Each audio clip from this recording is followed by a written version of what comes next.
Good morning. Welcome to our unique Sunday morning event. And we are very pleased and honored to see that we are vindicated that when we have good speakers and a good event, we will have a very good crowd on a Sunday morning, 11 o'clock. We are very honored to have the Confucian Islamic dialogue with two distinguished speakers, Professor Weiming and Professor Seyyed Nasr. Let me first before I introduce the speakers, I would like to offer some thanks to people who made this event possible. Professor Yang Chan-ro from the Religious Studies Department, the chair of the Religious Studies Department, and Professor Marietta Cake from the Religious Studies Department organized this event together with the staff of Ali Buralak Center for Global Islamic Studies. Special thanks to Anne Berkeley, our Assistant Director at the Center for Islamic Studies, who coordinated all the logistics of this event together with staff. Professor Nasr and Weiming have been involved in a conversation on Islamic Confucian values for more than 3 decades. For us, let me underline some of the broader questions that we would like to discuss today. What can we learn from the encounter and conversation between Islamic and Confucian traditions of ethics and morality in modern world? What do these two intellectual traditions offer in cooperation with each other with regard to the fate of the earth and the globalizing yet diverse human community? How can the humanism of the wise sages, and I believe we have 2 of them here, help us sort out of the enduring contemporary ethical challenges that we have today? Let me briefly also tell about Dr. Nasr and Dr. Weiming. They are literally so well known that they don't need any introductions. So I will just mention some of the basic biographical information related to this topic. Professor Nasr is a university professor of Islamic Studies at George Washington University and an internationally renowned Islamic philosopher and scholar of Islamic intellectual tradition. He's the author of over 50 books and 500 articles on Islamic thought, comparative religion and philosophy, the philosophy of art, and the philosophical and religious dimensions of the environmental crisis. What is very important for us and for this dialogue is that Professor Nasr, in the last 50 years, became the voice of traditional Islamic values and showed its relevance to the modern world. Many of us who work on intellectual history recognize that he was, in fact, one of the first people who offered a non-apologetic Islamic traditionalism to the crisis of the modern world. Then many of the Muslim scholars were trying to argue for the Islam's compatibility of the modern world. Professor Nasr was already talking about what is wrong with modernity and enlightenment. That gives a very good transition for Professor Weiming's biography. In fact, if people ask about Professor Weiming in an Islamic context, I would say Professor Weiming is Seyyed Nasr of Confucianism. They'll be very interesting, and vice versa. In a Confucian context, I would say Dr. Nasr is the Weiming of Islam. Professor Weiming just retired from Harvard after teaching there for 3 decades. He's going to be the director of the Institute for Advanced Studies in Humanities at Beijing University, and he's moving this summer. He was the director of the Yenching Institute at Harvard for between 1997 and 2008. Similar to Dr. Nasr, but also Professor Weiming for the last 30 years, 40 years, showed the relevance of Confucian values in modern world. And he was critical of the Eurocentric, Enlightenment-centric global thought, and he reminded us that Confucian, Buddhist, or Islamic values can be important sources to find solutions to the crisis of the modern world. In that sense, I see a lot of similarities between our 2 scholars. They know each other for a very long time, and they have been in conversation. They did similar Islamic Confucian dialogue conversations, and they did have a lot of achievements, actually, and they will briefly talk about that. So we would like to ask as a format to give introductory remarks to us about the intellectual content, history, achievements, and future agenda of this dialogue. Then we will have enough time for question and answers. I will ask Professor Nasr to start, Professor Weiming will follow, and then we will have enough time for a question and answer session. Please welcome Dr. Nasr and Dr. Weiming.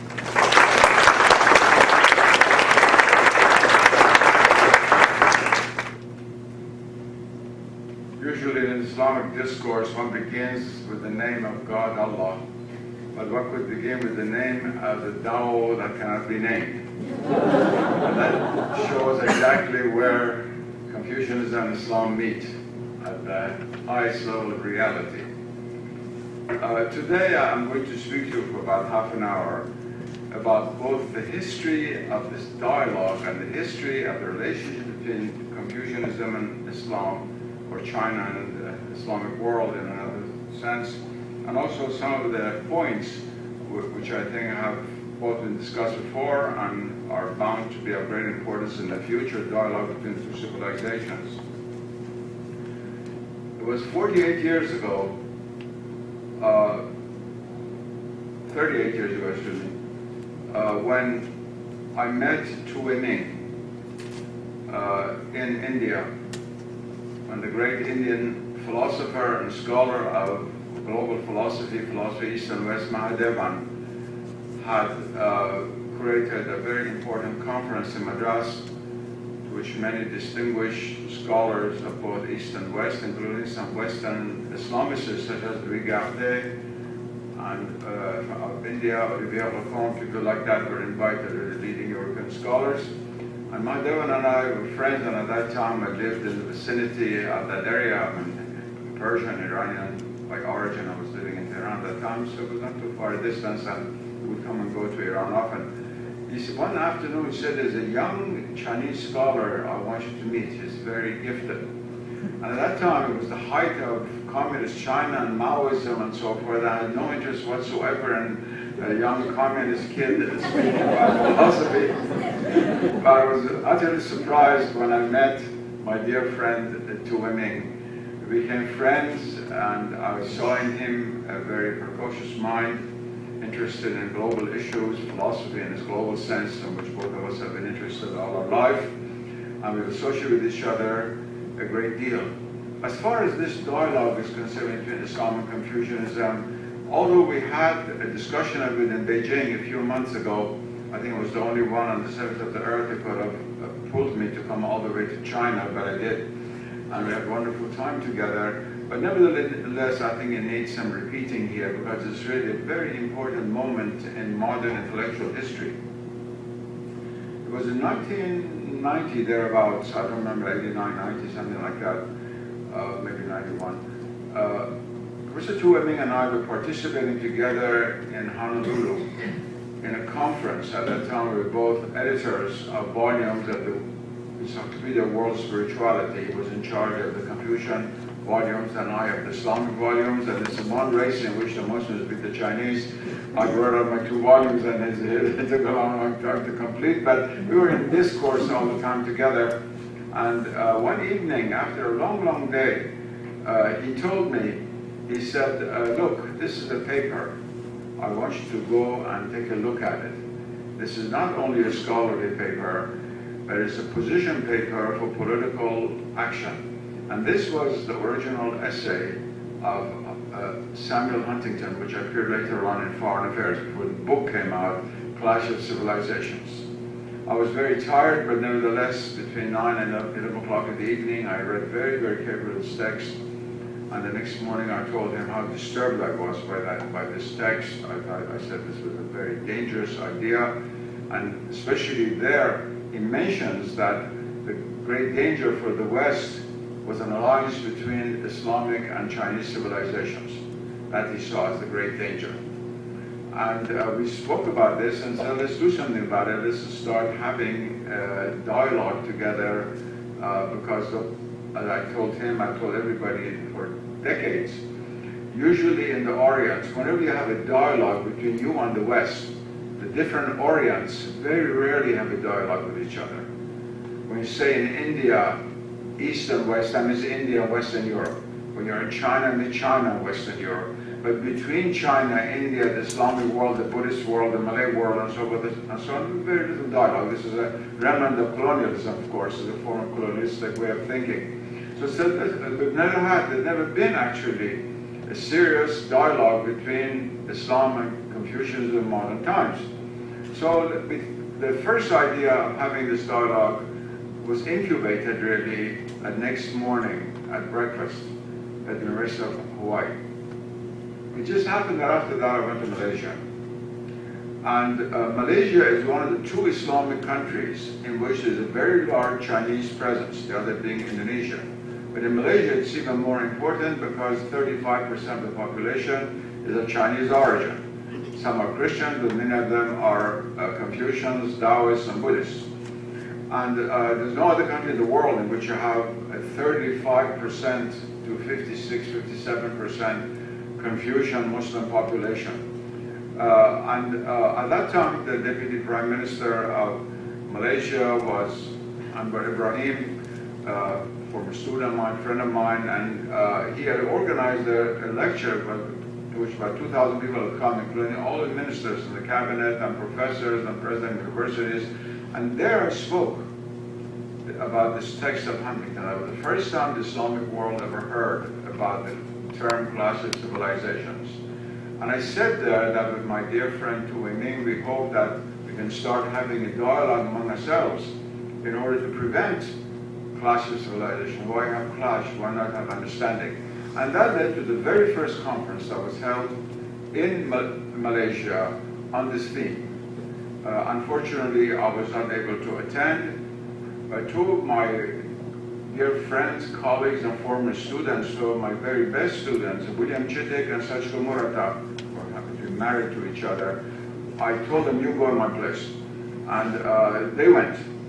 They went, and there are a number of Chinese scholars also who had been interested in Islamic studies who were present, and this began the process that led in 1994 to a conference which Professor Tu Weiming organized at Harvard University, in which he led a number of Chinese scholars, I a number of Muslim scholars, and we had a very, very important several-day meeting there pursuing this theme. And from there on, it has gone on, and it has not only been talk. Sachiko Murata, who is Japanese and who knows Chinese, with her husband, who's a leading scholar of Islamic studies, a wonderful mastery of both Persian and Arabic, and Professor Tu Weiming, the leading authority of Confucian thought. They made up a team. I acted as a referee, blowing the whistle when the football wasn't going the right way, just about. But we met once a year together at the house of the Chitticks on Long Island, and spent some days together, and some occasion at Harvard. But it was day three. I said I was much more an outsider. I'm not a sinologist, but I helped a little bit, especially on the Islamic side of things. Anyway, a book came out on Sufism in China, followed by this major work of Liu Xi. The first book was about Wang Danyu. The second one, which is Seyyed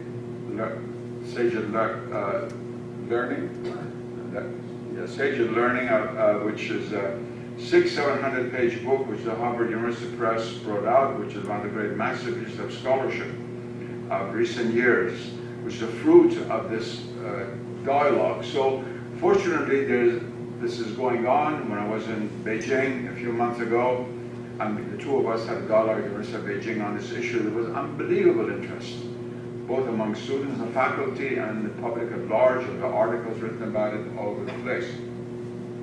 Now, gradually in China itself, the importance of the tradition of what's called the Han Kitab is becoming better known. This tradition, which began in the 17th century with the translation of Islamic thought for the first time into Chinese. It's remarkable that the Quran was not translated into Chinese until the 19th century, whereas the first mosques in China go back to the 7th and 8th century. The Muslim population did not want to have the Quran translated into Chinese.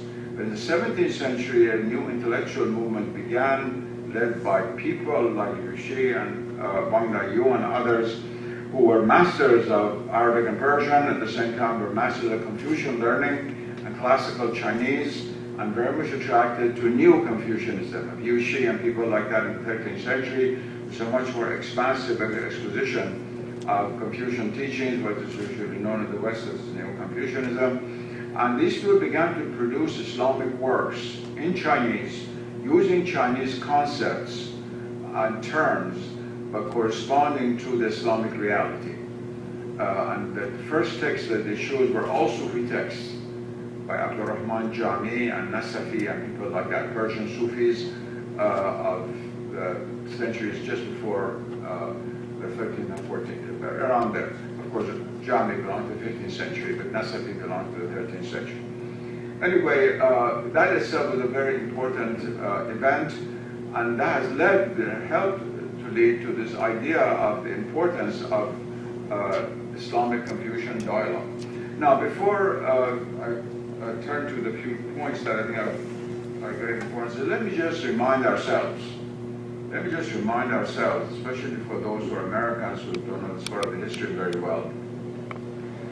China and the Islamic world, and before Islam came, the Persian Empire, which was then became the eastern part of the Islamic world, had not only geographical contiguity, but very, very long historical exchange going into prehistory. The making of steel, the process of making of steel, came from the Iranian plateau to China, God knows where, perhaps 4,000 or 5,000 years ago. Silkworms and mulberry trees and the production of silk went from China to Persia, and from there to the Arab world. And the famous medieval brocades of Syria that were so expensive in Venice ultimately came back from this Chinese technology which had come into the Islamic world. The Persian word for paper, kaghaz, not Arabic, artas, the Persian word kaghaz still comes from Chinese. It's a Chinese word. And the technology of paper making and the tremendous impact they had upon learning came from China to Persia. When the Mongols captured both of these worlds, not the whole of the Islamic world, but the eastern part of the Islamic world and China, and we had cousins ruling over Persia and China, there was remarkable intellectual and scientific exchange. There were Chinese scientists in Tabriz, there were Persian scientists in Beijing.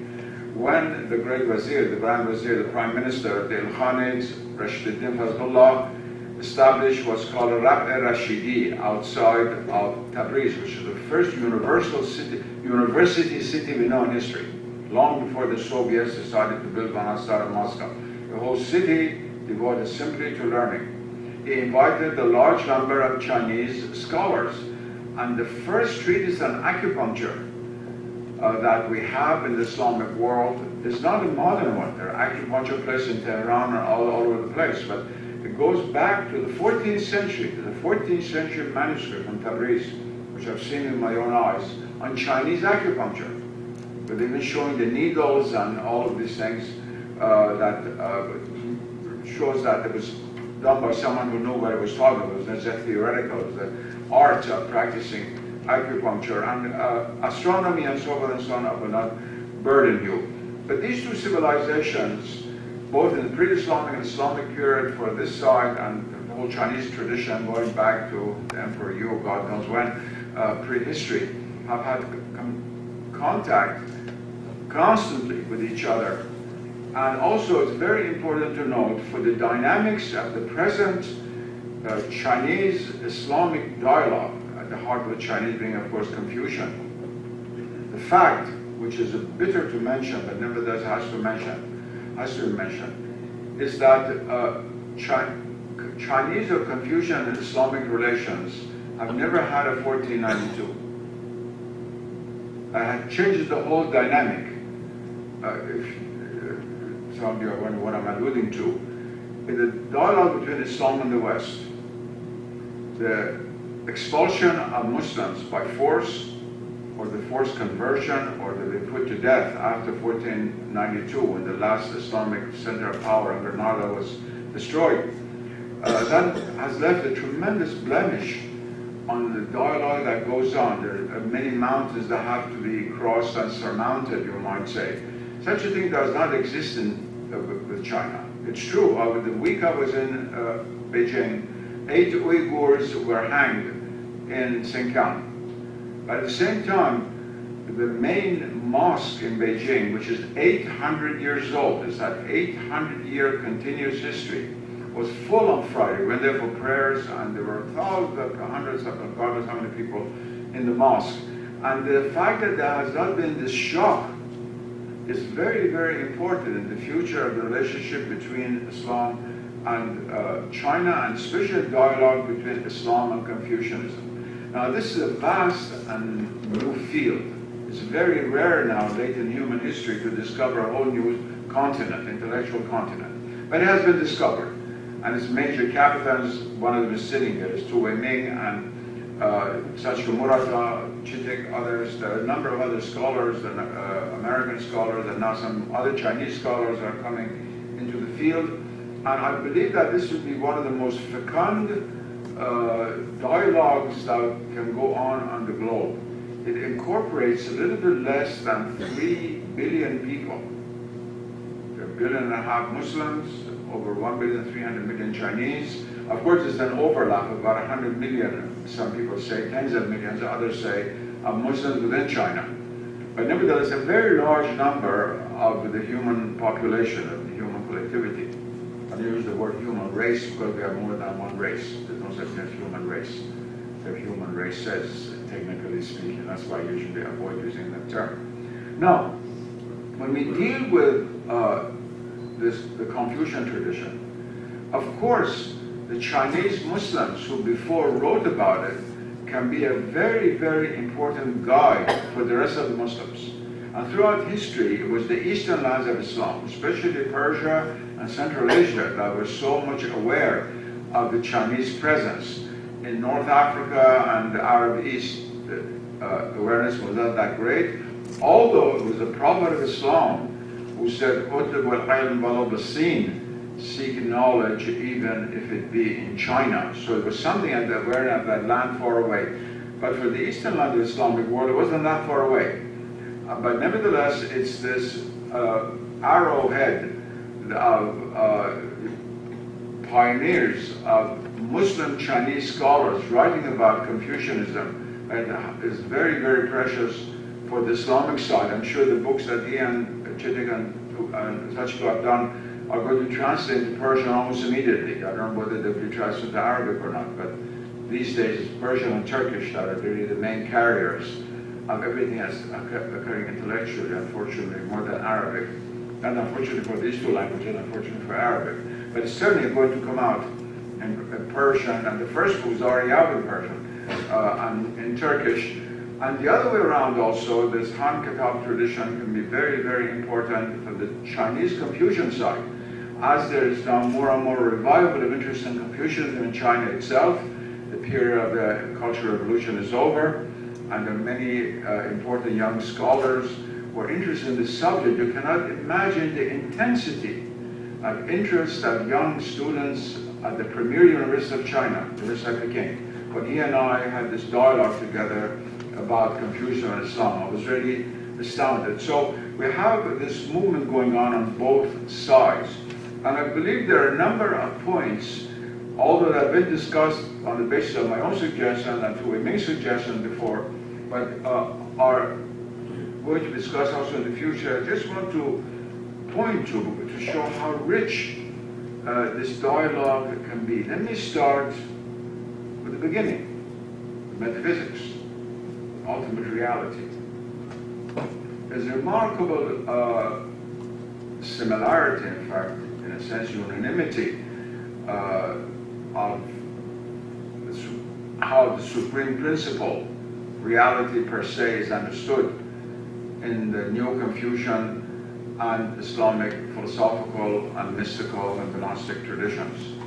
It was not just as a joke that I said, let's begin the name and the Tao that cannot be named.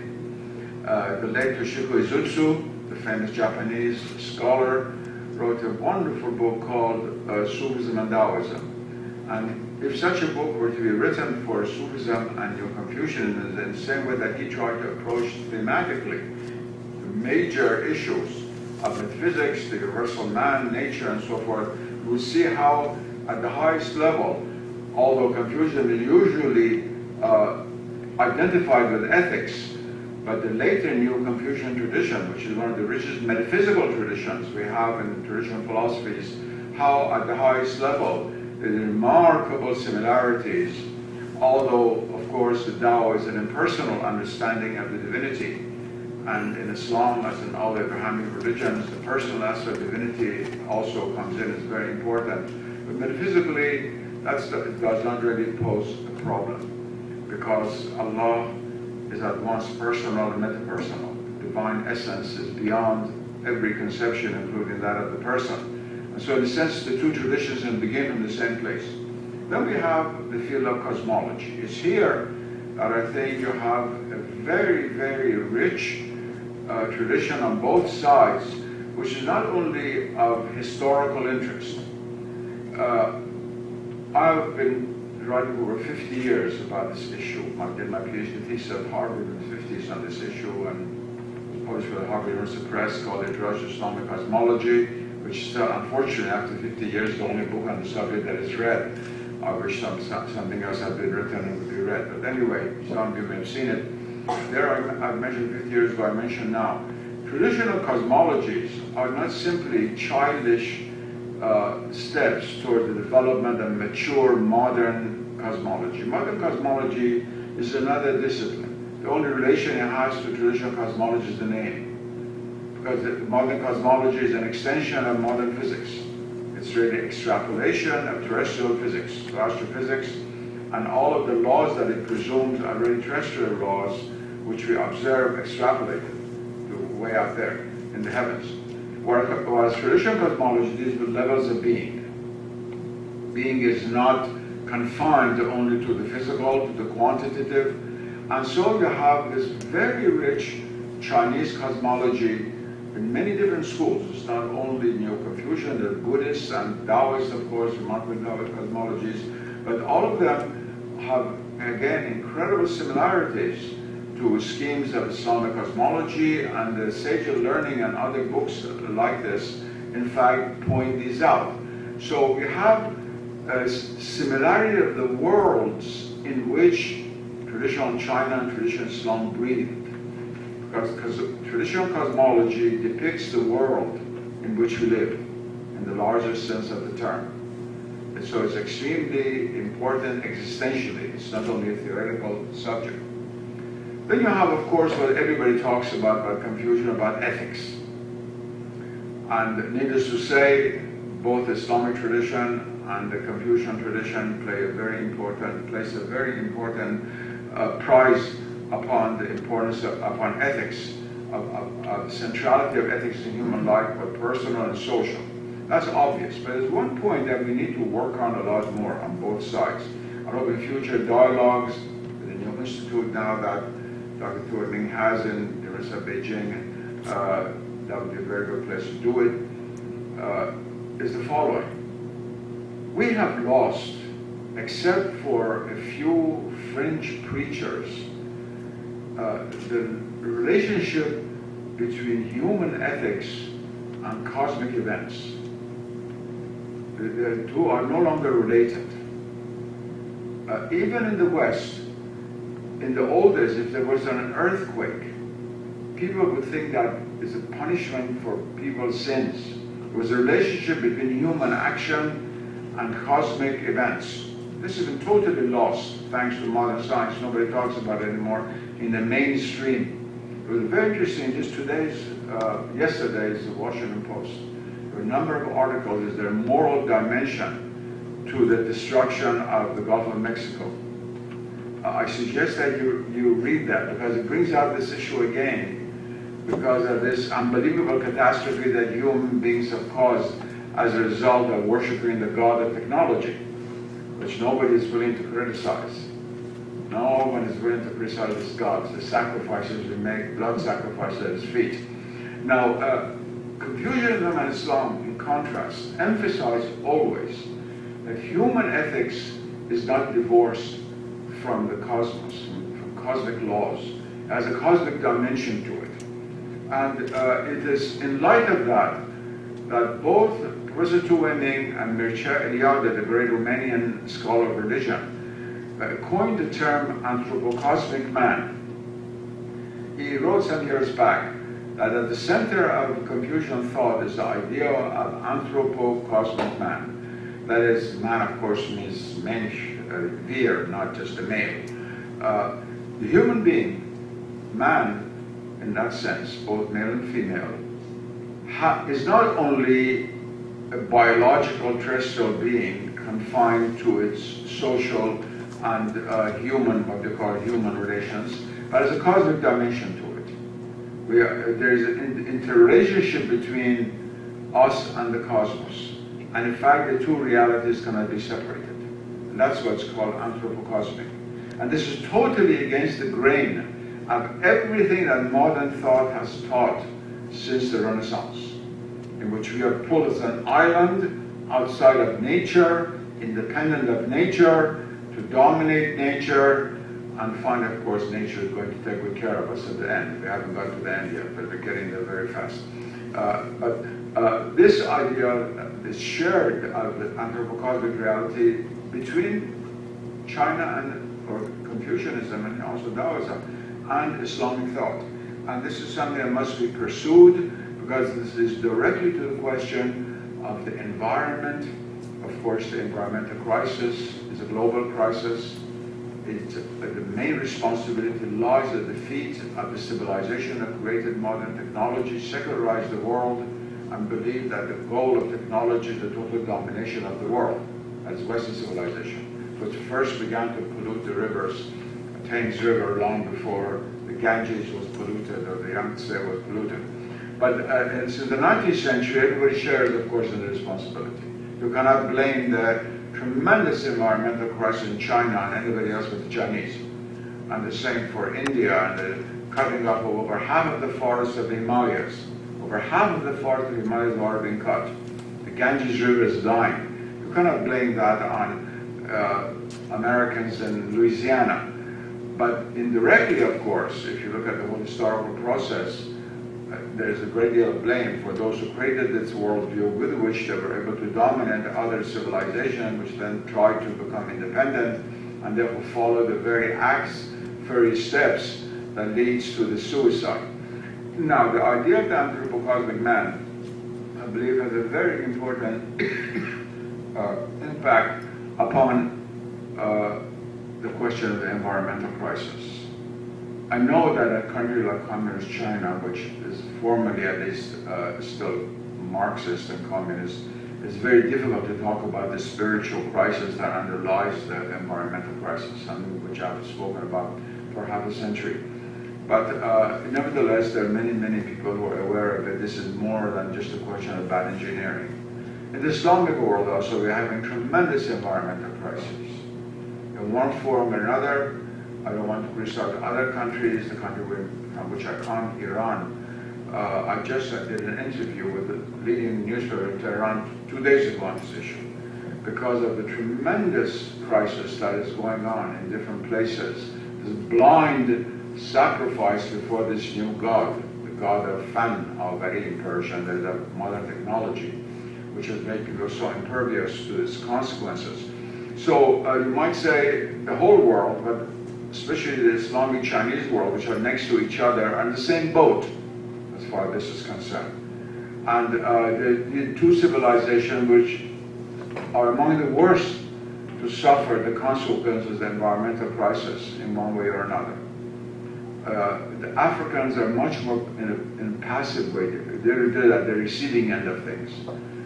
But a place like Saudi Arabia, with all the oil money and what they've done with the oil money and destruction of so much of the traditional architecture and the traditional irrigation and agriculture in the Punjab and in Iran and so forth and so on, a long, long story. So the two civilizations have a model for being able to deal with what is surely the most difficult and the most immediate and urgent crises of our world, that is the environmental crisis. which I hope, and this is unbelievable tragedy of the last few days, proves to people that it's not going to be solved by having complete reliance on the technology, which oftentimes doesn't know what it's doing. At least to stop this worship and try to use their minds. And I'm not saying that the problem is confined to the Islamic world and China. I'm not saying that the solution is confined to them. But nevertheless, these two civilizations are both sitting on a very, very rich tradition, which goes back to the idea of the anthropocosmic man, the cosmic dimension of our existence, our duty towards nature as part of ourselves, and the fact that no man is an island unto himself, as John Donne said. Thank you.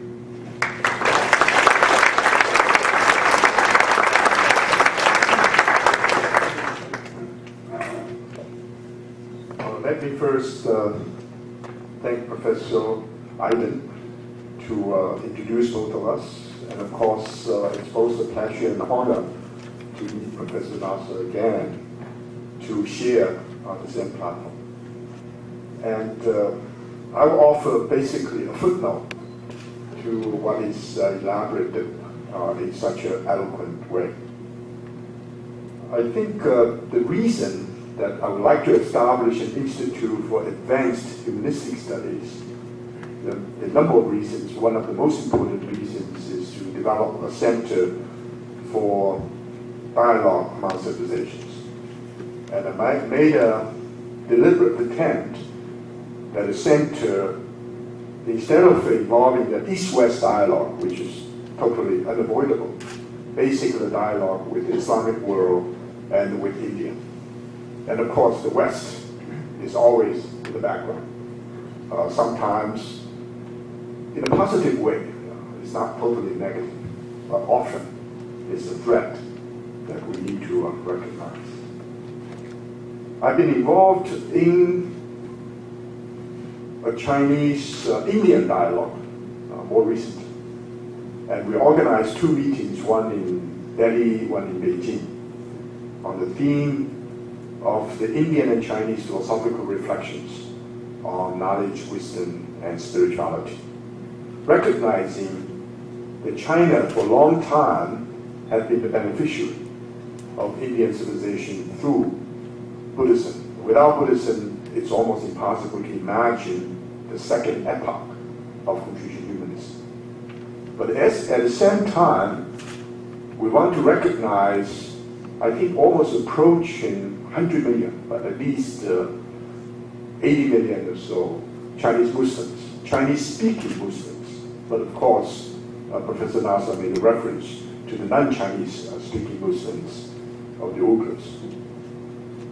And for a number of years, I've been involved in Islamic Confucian dialogue based upon the Chinese Muslims' experience. And we organized meetings in Nanjing first, and then after the meeting, and some of the Muslim scholars said, is this just a strategic move? It will be just a one-time event. I said, no, if I'm interested in something, it is long-term. Harvard-Yenching Institute was involved. Then another meeting in Incheon, and then a meeting in Kunming, and most recently, there will be a meeting in Nanjing again. And two of Professor Nasr's most brilliant students continue, Satiko Murata and Philosophies, continue to be involved. And in fact, their participation helped a new cosmopolitan dimension to that particular discourse. And this reminds me the four major thinkers, Muslim thinkers, Islamic thinkers, in the Confucian world in the 17th and 18th century. One, Wang Daiyu, but the more important one is over 5 years of work among ourselves, of course, with inspiration, continuous inspiration from Professor Nasr, we completed the work. To give you an anecdote, both Chittik and Satiko Murata live in Stony Brook, New York. And they would drive, every time I was in Cambridge, sometimes it was not in Cambridge, but every time I was in Cambridge, they would drive for about 5 hours. or 6 hours, and arriving Friday evening and stay with their good friend Wolfgang Herrick, and the next day he would come to my home and we began reading the text together. And that lasted for about 3 years. And we finished the text. We were very pleased. We were ready to put it into some kind of coherent fashion. But I chickened out. I said, well, we really have to go through it once more. And they were a bit shocked. They said, well, another 3 years? I said, this time probably only 2. But anyway, we went through it again. So when, of course, they were the major contributors because Chidik's seasoned understanding of Islamic philosophy and Sachiku Murata from Japan, interested in Japanese scholarship, classical Chinese, and of course the Islamic world. She's the principal author, Chidik, the second one. I'm just supplementary to that team. And when we finished, I was impressed by a strategy. I don't want to use this word in an instrumental way. A strategy Liu Zhi, a great Muslim thinker in China, tried to use. The first attempt is to try to use a local knowledge to let it become globally significant within the Sinic world, within the Chinese world. In other words, a Muslim scholar wanted the major Confucian scholars in Nanjing to have some knowledge about a local knowledge basically developed by some of the major thinkers in the Islamic world within the Chinese culture context. This is first. But the second one is much more important. That is to introduce some of the most sensitive Confucian scholars to become aware of a much larger world of the Islamic world, way beyond China.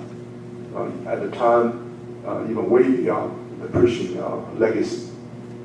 And then the Chinese will become more cosmopolitan, in the best sense of the term. Unfortunately, the second attempt was not widely recognized. As some of you know, it was the same period the Maharishi was in China with Catholicism, and of course he spent about 13 years in Macau and mastered the language and then arrived in Nanjing. Liu Zhi and Wang Daiyu and Rishi lived in a period, lived in an area that is almost within walking distance. Even though the Muslim scholars were aware of what actually happened in the Christian world, and Rishi and his followers were totally ignorant about what happened in the Islamic world. And the distinctive feature of this, as Rishi came from Vatican, under the influence of Vatican, basically wanted to transform Chinese into Christians. And of course, accommodating method was one of the important methods of doing it. Undeniably, he made a great contribution. He introduced Western sciences to China and so forth. But Liu Zhi was raised in China, in the Persian community, but he mastered the language as part of the Sinic world. He's totally familiar. That's the reason he's able to try to understand Islam from within the Chinese culture context and try to introduce Chinese scholars, especially Confucian scholars, to understand Islam as a fellow, quote, Confucians. So all these scholars, Wang Daiyu, Liu Zhi, Ma Zhu, Ma Dexing, were seasoned Confucian scholars. But at the same time, they're totally committed to their own faith, that Islamic tradition. So it's an internal dialogue.